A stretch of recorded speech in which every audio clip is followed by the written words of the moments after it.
What's good? Your girl's back and she's in uniform. I am doing one take and one take only. I don't know. I think I'm gonna try and keep this video around 5 minutes. 8, 9, 10, 11, 12, 13. So around 8:13, I'm gonna wrap it up. But I guess I really just wanted to open up YouTube and kind of give an intro to what to expect for BMT. I am now at tech school. I've been at tech school 3 days. Honestly, this experience has been like really memorable, but also so much has happened to where I don't know how many videos it's gonna take to give y'all the information I feel like y'all want to hear. I guess I'm gonna just keep it cute, keep it brief, and I'm gonna just go off the dome and share what I think y'all want to know. I definitely am gonna share things that I wish somebody would have told me about BMT, because there wasn't enough information out there for me. Like, the things I experienced, nobody prepared me for. So let me just jump right into it. I would say definitely my experience, BMT was hardest for me spiritually. Like, obviously it's going to test you mentally, it's going to test you physically, but it tested me the most spiritually. So, you know, me being in my word, me going to services, it helped a lot, because I relied on God a lot. Like, it was a lot of circumstances I found myself in where if God did not do it, it just wasn't getting done. So spiritually, I say I was tested the most. I definitely felt like my faith grew since while being in BMT, just because of everything I was dealing with. And I guess that's a real good like gateway to my next tip, which is please do not go into BMT telling them you have any type of health concerns or issues. If you don't take anything from this video, you are the most healthy, fit person to ever join the military. Say it to yourself, repeat it, say it in the mirror, affirmation every day. Because if you go into BMT complaining about any ache or pain, saying that you need medicine for this, you need to go see a doctor for this, every time you go to that clinic to, I guess, go seek treatment for whatever is paining you, they're also reevaluating you for military service. So you could be going in there because you have cough and cold symptoms and you just want some cough drops. Well, if your symptoms are severe enough, they're going to be reevaluating you fit for military service just because you step foot in that clinic.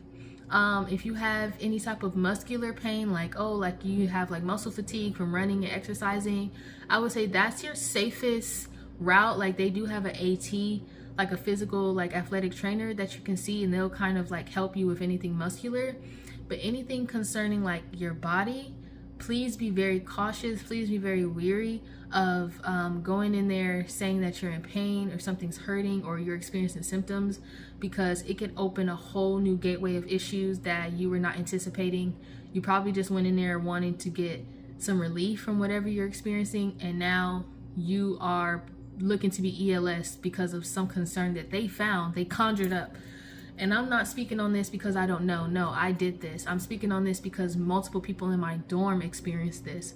Do not go in there with all these health issues. You will go to sick bays and pretty much be separated from your flight. So just tell yourself you're healthy. Obviously, you're going to go through a lot of physical changes just because you're exercising a lot more. Your body's going to be under a ton of stress. It's going to be normal to experience some pain.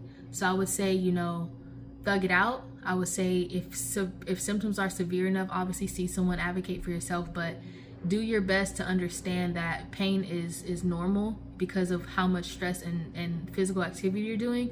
But that's not cause to be your first option is to go to the clinics. Do not do that. Thug it out and do your best to just, you know, maybe stretch or figure out another way to get some relief.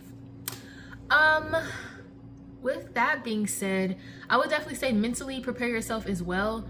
I'm someone who was trying to strive to really grow in every area. So I would say my third point is to really prepare yourself mentally, especially if you have goals of growing in like your leadership skills or growing in communication or getting outside of your shell.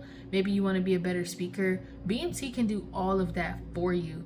You just have to be willing to be mentally strong to take on all of that. to grow in the areas that you're wanting to grow, it really just comes from experience and doing it scared, doing it fearfully. And I would say courage. I feel like courage has to have fear kind of intertwined, because to do something courageous, you have to be scared a little bit. And that's what it takes courage for. So do it courageous. You're going to be scared. That's normal, but do it anyway. And I would say, I'm not speaking from outside the club. I went into BMT knowing that I was going to come out a stronger person. And so I volunteered for anything I could. Day one, night zero, he asked for volunteers. I raised my hand. He said, chow runner. I said, oh, I knew I wanted to be chow runner, but I didn't know it was going to come like this. So of course, day one at chow, we went to sleep, woke up, we went to chow, breakfast chow. I'm chow runner. They don't explain to you what's happening. They don't tell you what you're going to do. They don't tell you your lines. They just scream at you. And if you're not used to that, it could be a lot. And I was not used to that. So I cried. I cried, but I overcame that. And I got fired from chow runner because I got good at chow runner. That's one example. Volunteering for any and everything. I volunteered to hold the door. I volunteered to be water monitor. They needed someone to hand out something. I'm volunteering. Like, just volunteer. Get out of your shell, okay? And the why I say it tests you most mentally is because they're not going to give you a piece of paper telling you what to do, how, and why.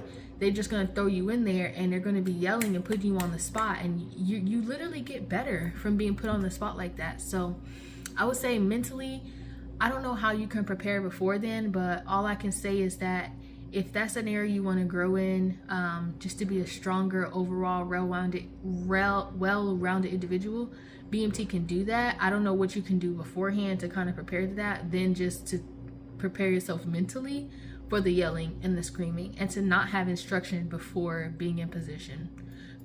That's the best I could tell you. That's the best I can tell you. I don't know what time I said I had to be done. I think I started at 12, 13, 14, 15, 16, 17, 18. Okay, I think I said I'll stop at 18. What else can I give y'all?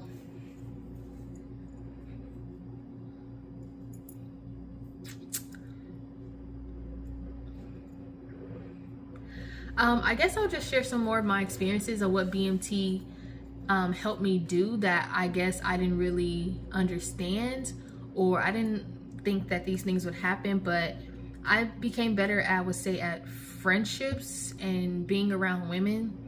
I didn't really grow up saying like, oh, I like to hang around guys because women do too much. That really wasn't something that I was accustomed to saying.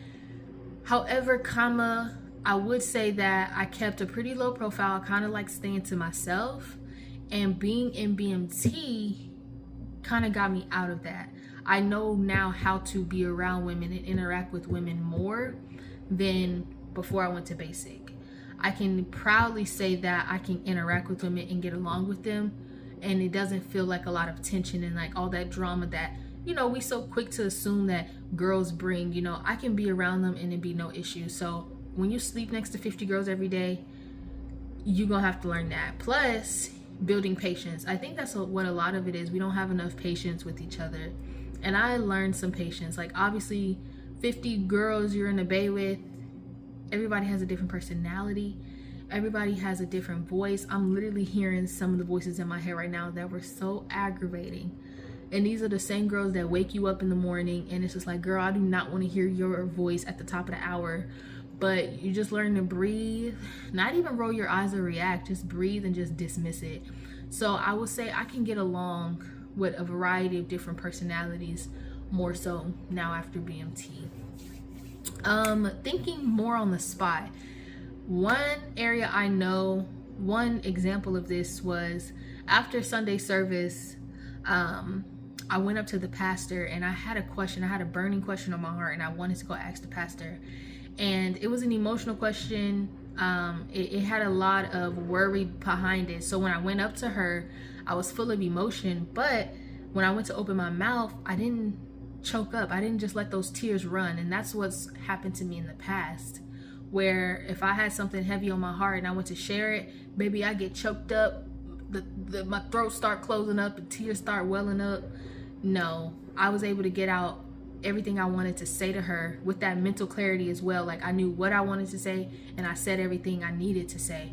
And that was night and day, because I know how I am under emotions, and then I also know that I have a hard time putting my thoughts in an order where people can understand them. So I felt like in that moment when the tears literally got taken out of my body, I was like, oh my gosh, I am stronger. I can get this out without crying. It was like I knew in that moment, like, mind you, this is the last week in BMT. This is my last Sunday.